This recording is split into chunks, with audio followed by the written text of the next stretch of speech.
rambut.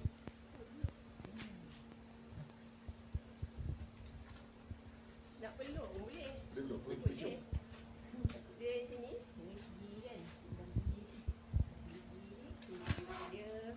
Oh. Gigi. Boleh. Kena dari depan lah. Ya, daripada depan. Cepat ada masalah ni. Kat dia hari-hari tengok dia. Gigi. Jangan takut dengan dia gerak-gerak tu, jangan takut. Dia macam kucing. Kalau ni kan, just gigi dia. Pergi, okey, cakap. Ni peluk ni. Peluk. Peluk dong. Peluk je. Situ.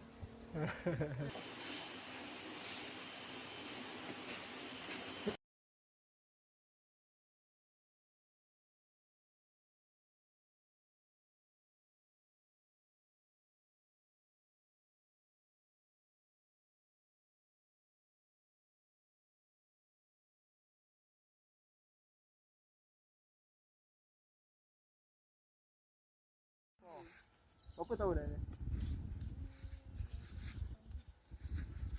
Dia nak selfie, kuda. So kalau kerja bagi apa tangan dekat mulut dia tengok hidung. Besar.